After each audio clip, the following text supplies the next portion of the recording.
Welcome to the Locked On Titans podcast. I am your host, Tyler Rowland. Titans fans, it is a Victory Monday, an AFC South Championship Monday edition of the Locked On Titans podcast. I am breaking down everything you need to know following the Titans' 34-3 victory over the Miami Dolphins. I'm going to take a look at my big takeaways on offense and defense first. Then we will zoom in and take a look at the individual performances and tighten up and tighten down. And finally, I will talk about where the Tennessee Titans are at right now, leading the AFC and what could be right around the corner. And of course, that is the return of the King. So all of that and more on a Victory Monday, Championship Monday edition of the Locked On Titans podcast. Let's get it!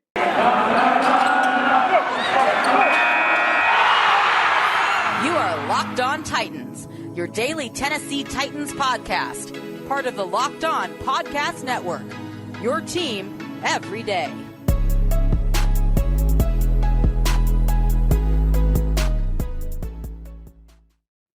Titans fans, it feels good. It feels all so good. One of the best Sundays in Tennessee Titans history. We just went through. The Tennessee Titans demolish the Miami Dolphins 34-3, leave no doubt about what kind of team they are and what kind of team they are going to be. They clinch the AFC South, and not only that, but with a little bit of help from Joe Burrow and Jamar Chase in Cincinnati, the Tennessee Titans also got a loss from the Kansas City Chiefs, putting them in the number one seed in the AFC. I'm going to talk about all of that on today's show, but before I get into it, got to thank you guys for making the Locked On Titans podcast your first listen every day. Remember, I'm going to be giving you Monday through Friday daily Tennessee Titans content, not only during the regular season, not only during the playoffs, but all year long. So make sure that you subscribe to the Locked On Titans podcast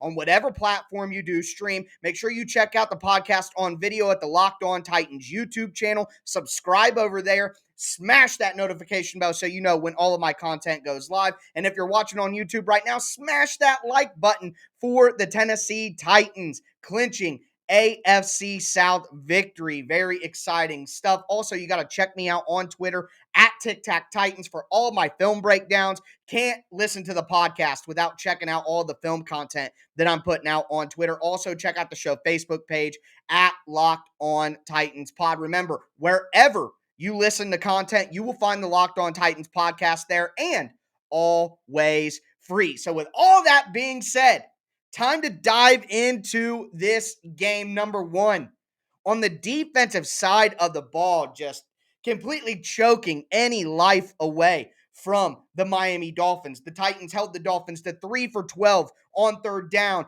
They didn't even get into the red zone for the Titans to stop them once they got into the red zone. They only got 3 points in the entire game. They only ran for 74 yards. 14 of that was in garbage time. The Titans forced 2 turnovers, a fumble on 2 of which the Titans didn't really force, but hey, they're putting pressure on him. He made a mistake. The Titans got an interception in the second half from David Long. Nice return for the linebacker, David Long. The Titans also got 3 sacks in this game, so they just completely took the life out of the Miami Dolphins in every way possible. Tua looked lost out there. The Titans DBs were all over the wide receivers. They had a few good runs here and there because it's obvious that the Titans weren't trying to focus on stopping the Dolphins' rushing attack. They knew that the Titans play in nickel defense all day with 4 down linemen, 2 linebackers, and 5 DBs, that the Dolphins couldn't run on them. So the Titans never really got out of that personnel package. They didn't need to unless it was for a 3rd and long and they went to dime and brought Crookshank on the field. So the Titans were not worried about the Dolphins' rushing attack at all. This is one of the worst running teams in the NFL. The Titans completely shut that down and put Tua and the Dolphins in a ton of 3rd and long situations, which they knew Tua didn't have the capability or the talent to beat them in those spots. He had one big throw to Jalen Waddle that was a good play, and you play an entire game, they're going to get one because Waddle is just a superior talent. He is phenomenal, great player, but Tua just ain't it, folks.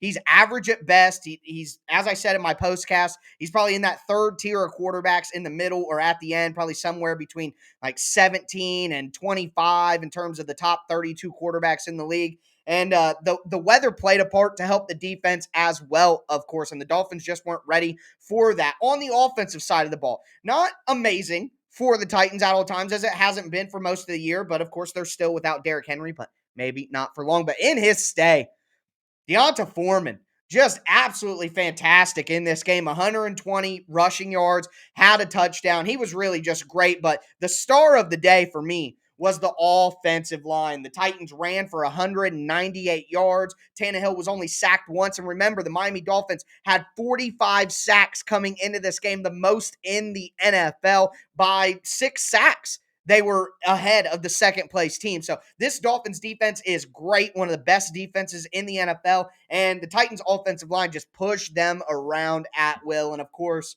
we got to talk about Ryan Tannehill. This was a blowout, so Tannehill didn't have to do a lot, but when asked to do things, he was excellent. He got the ball to A.J. Brown a couple of times on some big conversions. He delivered on a third down bootleg where he faked the handoff and took it himself naked. Wasn't a pass option, just him running the ball. A couple of quarterback sneaks that were real key. Had the touchdown pass to Swaim, had the touchdown pass to Ferkser. I thought Tannehill was just precise, and you got to give him a lot of credit here in this revenge game against the Dolphins. He talked a good game all week long. Oh, it doesn't matter. I had good times in Miami. I'm focused on just winning with the Titans, blah, blah, blah. But A.J. Brown had a few comments after the game like Tannehill really wanted to put it on the Dolphins this week. We're all humans, and a lot of us played sports. You know how motivation works. Tannehill wanted to drub the Dolphins in this game, and that is exactly what the Tennessee Titans did. As I talked a lot about in the postcast, I'm going to talk a lot about it as we cap off the show in our final segment too, but just an incredible day for the Titans, who tend to make things as ugly as possible, but in this game, they just handled business the entire way through. And because the Titans handled their business and did what they were supposed to do and dominated a team that they were much better than, they got the favor from the football gods in other areas. And again, we'll talk about that at the end of the show. But just a dominant performance from the Titans, 34-3, did what they had to do on offense. The offensive line pushed people around. The Titans defense was just incredible, and the Titans have a championship level defense. No way around it. So now that we have talked about my big takeaways from the offense and the defense, we're going to get into tighten up and tighten down, talk about those individual performances. And I got to tell you guys, spoiler alert, there's only one tighten down, and it sure as heck isn't a Tennessee Titans player. Before we get into that, got to tell you guys about Built Bar. Built Bars are the best tasting protein bars in the galaxy, and it's a new year, so that means New Year's resolutions. And if yours is about getting fit or eating healthier, then you have to check out Built Bar. Built Bar is a protein bar, but it tastes like a candy bar. I swear to you guys, it's not just advertising. They're the best tasting protein bars that I have ever had, and they are better than some candy bars that I have had before. They have a ton of different flavors. They're covered in 100% real chocolate. They're never chalky. They're never waxy. It doesn't taste like a chemical spill happened in your mouth either. They are absolutely delicious. And outside of just the taste, they're healthy for you as well. They're low calorie, low sugar, high protein, high fiber. They're great as a healthy meal substitute, or like for me, just a guilt-free snack. So many flavors to choose from. Some of my favorites are the peanut butter brownie, the cookies and cream, the salted caramel, but they have things like mint brownie, coconut almond, which a lot of the Locked On people just rave about the coconut flavor from Built Bar. So make sure that you guys do your health journey correctly and do it with some taste as well. Check out Built Bars at built.com and use the promo code LOCKED15. You're going to get 15% off your first order. Once again, that's promo code LOCKED15 for 15% off at builtbar.com.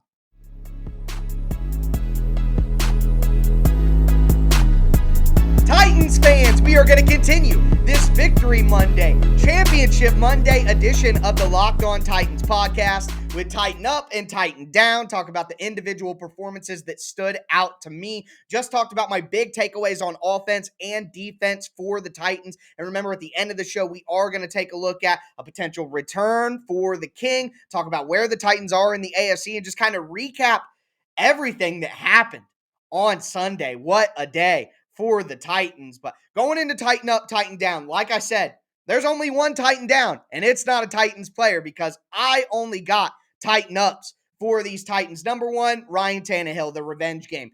13 for 18, 120 yards, 2 touchdowns. This was a playoff level performance for Ryan Tannehill. This is what you want to do. Be smart, run the ball, play good defense, hit the open guy, use your legs. I mean, it wasn't the most dominant statistical performance ever, but Tannehill, if you watch the game, just did his job over and over and over again. Got the ball out against this pressure from the Dolphins. Only took 1 sack. Wasn't really his fault. The guard got destroyed on the play. So just a great day for Ryan Tannehill. Proud of him. Just crazy to think. Just take a moment and think about this. The Dolphins left him for dead. They paid part of his salary just to get rid of him. They only took a 4th-round pick for Ryan Tannehill. They left him for dead. Kicked him out, said, we don't want you anymore. And look what he's turned into with the Titans. This is probably the second most successful group of players in Tennessee Titans history behind the Super Bowl team. And if the Titans get there this year, I mean, this is the best group of talent this franchise has seen since they moved to Tennessee. I mean, it is unbelievable what Tannehill has sparked, what he just ignited with this team. The Titans were 2-4 with Marcus looking just like a bum, man. Great guy, but just terrible. That season, 2019, was the first year that I covered this team. For money, at least. I did free work before that. But, like, what has happened here because of Ryan Tannehill and this group? Just unbelievable. So, big props to him on the revenge game. Congratulations, Tannehill. AFC South champion 2 years in a row. Let's go win the Super Bowl. Let's go get the number 1 seed. Shout out. That's the QB. People were talking about benching him to get a look at Logan Woodside. Because they're idiots. I know it's just a small minority of crazy people, but mostly all of them on Facebook. But either way, Ryan Tannehill, man, shout out. But we got to talk about the running backs. D'onta Foreman, 26 carries, 132 yards, a touchdown. Just a great day for Foreman. Incredible what he's... And again, another guy who was on the couch. He was on the couch. He was emotional in his press conference after the game. I mean... Think about being on the couch midway through the year and you get the call from the Titans, and now you're out there in AFC South clinching games, being the MVP for the team, running down the throat of one of the best defenses in the NFL. Woo! Man, shout out to Foreman. What an incredible moment this is in his life. I mean, could never expect it. Just a team full of underdogs. Just amazing stuff. And Hilliard, it wasn't a great day. He got smacked a lot. But 8 carries, 45 yards, had the touchdown, basically just had that long carry at the end of the game for the icing on the cake with the touchdown. But hey, credit for a big play, baby. I love to see that. 3 catches for 33 yards, had that big screen pass that Chester Rogers got terrible penalty call on that. That was easily a legal block. It's football. What are we talking about? That was terrible. But a really good job by Hilliard when his number was called. A.J. Brown. Again, not a big day. 2 catches, 41 yards, but they were big catches down the field. Contested catch on his last one, and he did what he needed to do for this Titans offense to put this game away basically in the first half. Didn't need a lot. Got some rest in the second half. You love to see it. Anthony Firkser, it's been an up and down year, but had the touchdown catch, 3 catches, 24 yards. Pretty good day for Firkser. Had a first down in the first half on a catch on 3rd down, kind of 3rd and long. That was a good play as well. Chester Rogers is a punt returner, man. He has just really shown up here. 3 punt returns, 28 yards. It doesn't sound like a lot, but that's 9.3 yards per return. He had some good punt returns as well that put the Titans over the 50-yard line. I mean, in recent weeks, he's just really stepped up to the plate and been a plus for the Titans as a punt returner. Had 2 catches for 13 yards as well, and that was a good block. Man, I'm not going to give him a Titan down for that. That was a good block. Terrible. Hate to see that. Jeff Swaim. Again, not a great day statistically. 3 catches for 9 yards, but had the touchdown pass. I thought he had some good moments blocking as well. So I'm just giving Titan ups to anybody that made a contribution. And the number 1 people who deserve it is the Titans offensive line. 198 rushing yards, only gave up 1 sack against the league's leading sack unit in the Miami Dolphins. I mean, getting the Titans purely healthy, starting offensive line out there, they looked great. This is one of their best games of the year by far. And to have them get confidence and to have them get going at this time, they should run it down the Texans' throat next week. The Titans should be all good vibes, all good feelings going forward. But again, that conversation is for the end of the show. Continuing with the Titan ups. Offensive line, Taylor Lewan, Roger Saffold, Ben Jones, Nate Davis, David Quessenberry deserve a lot of credit. But going to the defensive line, Jeffrey Simmons in this game. Not a lot of statistical production, only one tackle, but he did a good job on the offensive line. He just gets so much attention from teams that even when he doesn't dominate statistically, you have to give him immense credit because it all starts on the foundation that he builds and the attention that he builds in these games. So credit to Jeffrey Simmons, even though it wasn't the most statistically dominant game that you will ever see. But going forward down the defensive line, what else can you say about Danico Autry? Had 3 tackles, had 1 sack, had 1 tackle for loss. He's got 9 sacks on the year in 15 games now. Just what an incredible signing by John Robinson, one of the best of his entire tenure. Just a really great job for him. On the interior, Naquan Jones did a good job. Kyle Pecco had a sack in this game and did a great job. And of course, got to talk about Harold Landry, who had a sack, had some tackles, had a tackle for loss. Bud Dupree also making some good pressures out there. He forced Tua out of bounds on a big 3rd down early in the game. So everybody made their contribution out there on the defensive line. At linebacker, Zach Cunningham. Guess who led the Titans in tackles again? 6 tackles for Cunningham, made plays. The Dolphins had some decent runs, but Cunningham did a great job. Rashaan Evans out there, not his best game. He made some mistakes in this game, but I'm only giving out Titan ups. David Long came back, made an announcement. 4 tackles, had the interception on a great diving play. I thought David Long was awesome in his first game back for the Titans in nearly 2 months.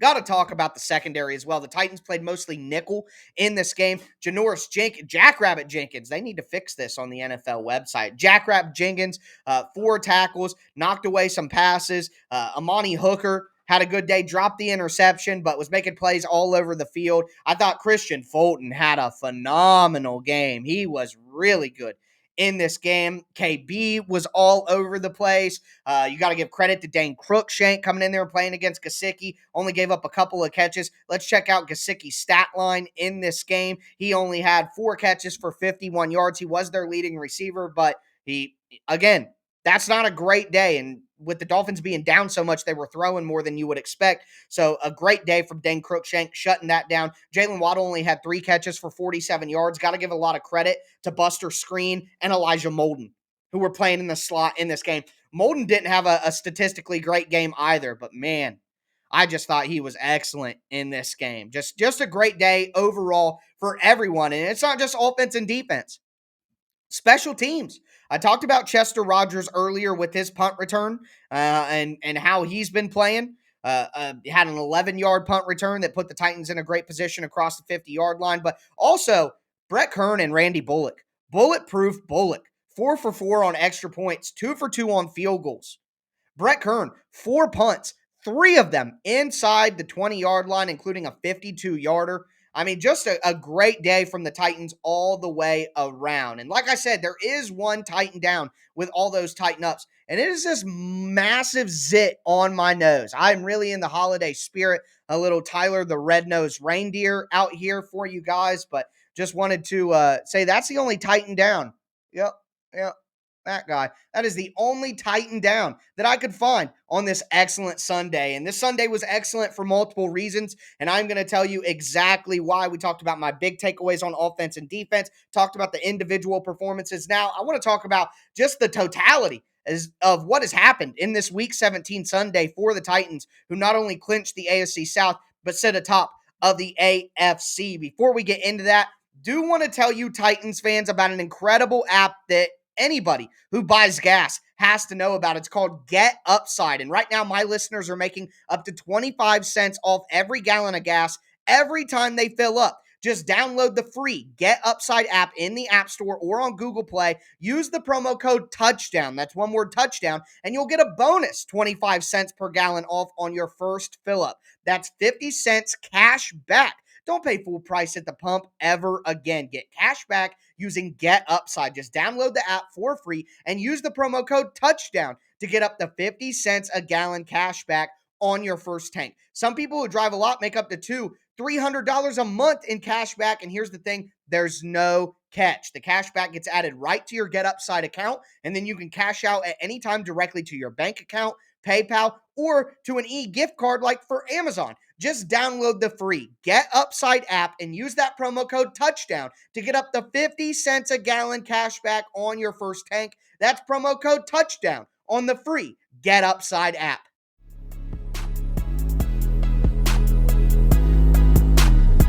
Titans fans, let's continue this Victory Monday, Championship Monday edition of the Locked On Titans podcast by just discussing how incredible this Sunday felt for the Titans, for Titans fans.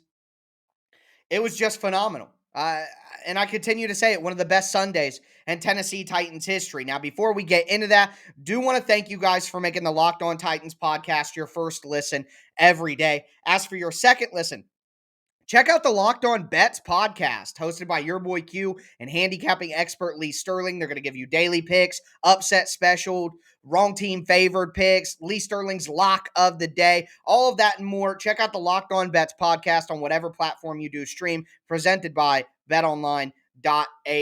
But the Titans win the AFC South. The Bengals beat Kansas. Can we talk about that for a second? The Bengals made me want to scream at the end of that game, going for it on fourth down. I mean, I know they ran the clock out and it worked for them essentially, but eventually it did work out. But kick the field goal. They're going for it on fourth down so many times. They got bailed out by a pass interference to give them a fresh set of downs, run the clock out completely. But so what if there's 30 seconds on the clock? I mean, excuse me, I know that you're playing Pat Mahomes, but with no timeouts, 30 seconds on the clock, if you can't stop the Chiefs from getting a game-tying field goal there, it's not just that. Yeah, that's a tough task. But would you rather get no points and make sure you go to overtime? I mean, if you think that Patrick Mahomes is so deadly that with 30 seconds left, he's going to find a way to get a field goal on you, then don't you think he's going to be able to do that if you don't get it on fourth down anyways? I mean, it was just nuts. But either way, the Bengals, who are from my home state, a lot of Bengals fans are in my group chats. I was a Bengals fan today. I'm not going to lie to you guys, for like the last 2 minutes of the Titans game, I was watching the Bengals game because I needed the Bengals to win that game to give the Titans number one seed, and that's what happened. Cincinnati wins 34-31, knocks Kansas City down, and the Titans take over the number one seed. And here's the thing. If the Titans don't get revenge on the Texans next week, they don't deserve the bye anyways.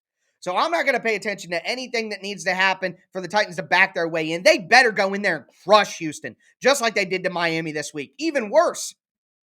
I mean, get out of here if the Titans can't beat the Texans once this year. That absolutely has to be a win with all that's on the line for the Titans. They absolutely have to win that game. Period. And this game didn't end up mattering. But the Colts lost to the Raiders at home, 23-20. And although the Titans didn't need it, boy, it feels good to watch the Colts lose. Oh, man, doesn't it just give you the warm and fuzzies inside? Whew, man, loved it. So right now, the way things sit, the Titans would have the number one seed and the bye. Kansas City would play Indy. Oh, you love that. Knock Indy out of here, baby. Cincinnati would play Vegas. Cincinnati, I'm guessing, would win that game, but I would be happy if Vegas won, because then the Titans are going to get the lowest seed if they find a way to get the one seed. They'll get the lowest seed throughout the tournament in a home game, so that's great. Buffalo and New England set for a rematch if things hold. Now, there's a lot that can go on. I mean, the Chargers can get in there. The Ravens lost, so they're going to have a tough time, but you never know. The Steelers could win their game and still hang around. So there are some hanger-ons. There are some teams that could still kind of slide in there, could slide out, but for the most part, I don't care, because the Titans are handling their business, and that's what we want. And again, another big point for me here. I really hammered this point home in the postcast if you saw it, but the Titans tend to do things so dramatically. They always do it so ugly, even when they do nice things, and that did not happen this time. They just did exactly what good teams do and crushed the people in front of them and took care of business and put themselves in a good spot. And the football gods favored them because of that. That's why. When the Titans don't handle business and they play down to their competition and they do it the ugly way, the football gods say, oh, you don't deserve nice things. But when they do, we see what happens. They do get the things that they need. I am just beside myself right now. I just am. This is just some amazing stuff. And not only that, but now, time to talk about all the reports from over the weekend, folks. Derrick Henry's back. I mean, he's not back right now, but look at all these tweets. Let me just make sure I get all these to you because we got multiple tweets from multiple different sources about the readiness of Henry. I talked, on Tuesday, I talked about the reports coming out about Derrick Henry being ready to be back, but we got a report on Sunday from Diana Rossini talking about Derrick Henry expected back for the playoffs. They're looking to knock the rust off of him if they have to, but if they give him a little bit of a rest for week 18, he'll be ready to go for the playoffs. Looks like that happened. Titans, here's the tweet exactly. Titans running back Derrick Henry was on the practice field this past week, jogging in cleats. I was told no decision has been made as to when he will return. He could be ready by next week, but they are hoping to lock up a playoff spot so they can give him more time. It has been 9 weeks on Tuesday since Derrick Henry had surgery. So 2 more weeks, it'll be 11 weeks. He comes back for the first playoff game. Here we go. I mean, here, Clay Travis.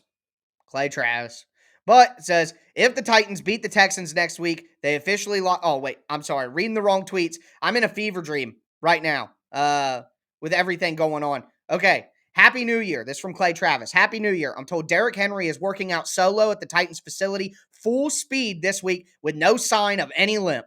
He's on track to be back full go for the playoffs. They asked A.J. Brown after the game about Derrick Henry returning soon. He said, quote, that's the king. Everybody wants to see him back. Hopefully we get him back soon. I don't know when. Hopefully he's ready. I know we're ready for him. I mean, think about everything the Titans have gone through this year. The ups and the downs. All the injuries. I mean, historic set of injuries. The Titans were just completely dismantled in terms of personnel with injuries all year. But yet they sit at 11-5, leading the AFC. Missing Derrick Henry for a half of a season. Stephen A. Smith. The Titans are done. The Titans are done. Their season's over. If Mike Vrabel isn't the coach of the year, we riot.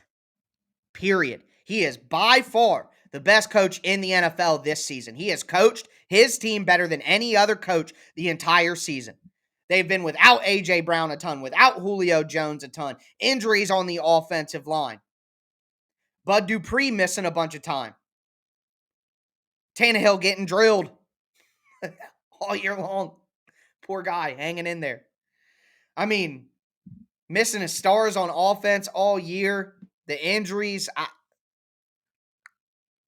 What else can you say? What else can you say about Mike Vrabel, who continues to be undefeated with extra preparation time in season, which is even more exciting when you talk about getting that number 1 seed in the bye. Mike Vrabel is the coach of the year. The Tennessee Titans are currently the best team in the AFC, and Derrick Henry is on the doorstep of returning after a playoff bye. If the Titans simply handle business as they should against the Texans in Week 18, what an incredible weekend. What a great start to 2022 for the Tennessee Titans. What a great start to 2022 for the Locked On Titans podcast. I'm going to be with you guys all week long, breaking everything down. My Tic Tac Titan film thread on Twitter on Tuesday at Tic Tac Titans. Going to have my film article out on the USA Today Titans Wire. By the way, want to give you guys a big thanks. The Zach Cunningham article went bonkers, and I appreciate it very much, but it was a joy to write. Thank you guys all so much.